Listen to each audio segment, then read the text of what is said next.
Am I the a-hole for embarrassing my sister-in-law after she expected me to pay her and her friend's bill? So I, 25 female, went out for dinner for my sister-in-law's 28 female bachelorette party this past weekend. Between my sister-in-law and my husband, 26 male, sister-in-law has always been the golden child of the family. Growing up, my in-laws cuddled her and gave her everything that she wanted, while my husband always got the crappy end of the stick. She was always the popular girl in school, cheerleader, lots of friends, and all the boys loved her, while my husband was always a little more nerdy and got picked on quite a bit. Even my in-laws would give him a hard time about this and say he needed to be more like his sister. Well, fast forward to today. Both my husband and I went to top schools, got our degrees, and currently have very well-paying jobs in tech. I'm not trying to sound braggy. This is just for context, but we live a very, very comfortable life. Sister-in-law still currently lives at home with my in-laws where they foot all of her bills. She had my niece, 4 female with her ex, and is currently on marriage number 2. This past weekend, I was invited to this fancy upscale restaurant in my city for my sister-in-law's bachelorette party, saying she just wanted to do a nice dinner. There were 8 of us in total, and at the end of dinner, the bill comes out and the waiter hands it to me. I'm sitting there confused for a second, until sister-in-law speaks up and is all, "My parents and I were talking, and we're thinking you and my brother can handle the bill for this, as a wedding gift, since you're not financially contributing to my wedding." I stared at her shocked for a moment, and then was like, "And you didn't think to bring this up to me beforehand?" She started going off about how we're so well off, so what's the big deal? And she's sure her brother wouldn't have an issue with it. I asked her why her fiancé doesn't foot the bill, or my in-laws, and where in her right mind she thinks it's okay to spring this on me. She started going on about how we're the wealthiest in both her and her fiancé's family, and that she didn't think I would act like this and would say yes. I told her, "Well, sorry, but I'm not your parents. Don't expect handouts from me." She called me selfish, and I called her entitled brat, paid for my half of the bill, and left. Well, as expected, my mother-in-law, sister-in-law, and even some of the cousins and aunts on my husband's side have been absolutely furious with me and are expecting me to apologize for the comments. I told them over my dead body. Husband is 100% on my side, and we are debating on not going to the wedding. I was talking to my mom, and she thinks I took it too far with the comments, and she just apologized to keep the peace. Am I the a-hole? Info, the bill was close to $1,000. Now for the comments. Not the a-hole. Don't apologize. No matter how much money you make, you are not expected to 1. Contribute to your sister-in-law's wedding, WTF. 2. Foot the bill for an entire bachelorette party that you are attending as a guest. 3. De-escalate her temper tantrum once she didn't get her way. The burden of payment for a bachelorette party usually falls on the maid of honor and bridesmaids, and arranged for ahead of time, or the bride. And a far more common occurrence is that everyone pays their own way but chips in for the bride so that she is taken care of. But again, that's settled way ahead of time. Not the a-hole. I guarantee you were only invited as a setup to try and make you pay. Don't go to the wedding. And I'd honestly consider how much contact you want to maintain with sister-in-law and your in-laws moving forward. It's clear they see you two as nothing but an ATM. They obviously splurged as much as they wanted as well, with the bill being close to $1,000. Not the a-hole. The fact of her springing that on you at the end is unconscionable. It'd be one thing but still questionable if they had approached you privately beforehand to see if you'd throw a dinner for them. It's another entirely to surprise you at the end of a dinner and expect you to pay for not only her, but 6 of her friends. Even more so that she did it publicly. My guess is, she wanted to rely on you acquiescing to social pressure to do it without a fuss. Also that she expects contribution from you for her wedding. If you were her parent, that's one thing. But as a future sister-in-law? This is so wildly entitled on her part, and on the part of the families backing her. Next story. Am I the a-hole for refusing to share my family's cookbook with my half-sister? My mom's grandma started a cookbook before she had kids. My grandma inherited it off her when grandma started having kids, and then my mom got it before she had me. My mom gave it to me when she was sick. I was 7 at the time and died soon after. She told me to be careful with it, and that it was special to our family. A couple of years after she died, I learned my dad had cheated on her with his now wife, and that my half-sister was the product of an affair, and born before my parents' divorce was finalized. I was too young to realize when it was all going on. After learning this, I had a hard time being around my dad. I remember my mom being sad and it made sense why. I also learned that he had told my mom in a really cruel way. How I found out is, I eavesdropped on a fight between my dad and my maternal uncle and aunt and heard it all, including how much my dad hated how boring my mom was. I remained distant from him, his wife and my half-siblings ever since, and I have 2 more half-sisters and a half-brother. My dad decided to tell the oldest of my half-siblings about the cookbook. He mentioned how much I valued it and all kinds of stuff. She wanted to share it with me, to cook from it and to get right in it like I will someday. She pestered me about it, and every time I told her no. Then her parents would tell her more about it. In the end, she was upset and sobbing over being told no. I had told her it was something special from my mom's side, that I wanted to keep it private until I have children. That wasn't good enough, because she insisted we're family and she's my sister. My dad and his wife were angry with me. My dad's parents also told me I should have shared it with her, and that I'm being cruel to her when my mom isn't alive to care if the child born from the affair gets part of the book or not, but she could be closer to me because I share it with her. I don't really care about my dad nor his wife's opinion. I have no respect for them. They are pieces of trash in my eyes, but my grandparents and I always got along okay enough. Am I the a-hole? Not the a-hole. And give the book to your aunt or uncle for safekeeping.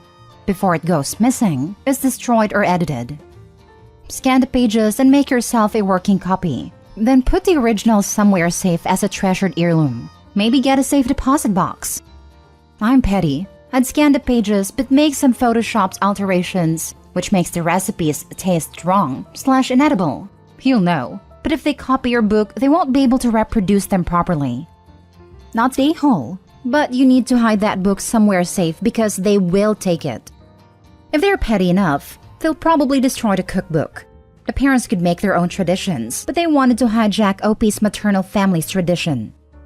Not an if, it's a for sure. There's literally no other reason for Dad to want this other daughter to have it, other than knowing it hurts Opie and his ex-wife. Literally, that is it. He doesn't care if it makes Opie closer with her sister. He just wants to keep hurting his ex, because he has made it clear he has nothing but negative feelings for her. He called her boring and deliberately cheated on her as punishment for being so, and continued to use that as justification to others and why he hurt her. Opie's dad just wants to continue hurting a dead person and doesn't care if it hurts Opie too, because he probably hates Opie too for being connected to her mother. Dad just wants the other daughter to have it, because he probably convinced her to hate Opie and destroy it for fun when she does get it. Everything Dad is doing is on purpose to cause pain and hurt to someone who has been dead, and to Opie because she's an extension of her mother.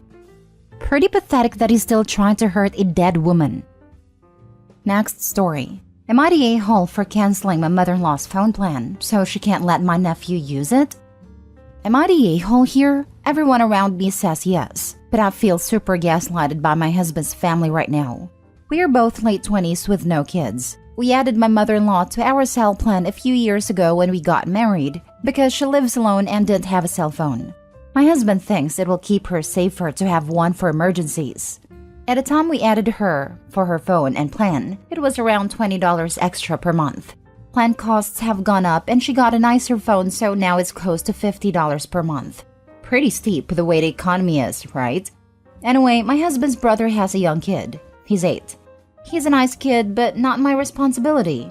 When I called my mother-in-law's cell phone a few days ago, my nephew answered. I asked him if he was at Grandma's house and if I could talk to her.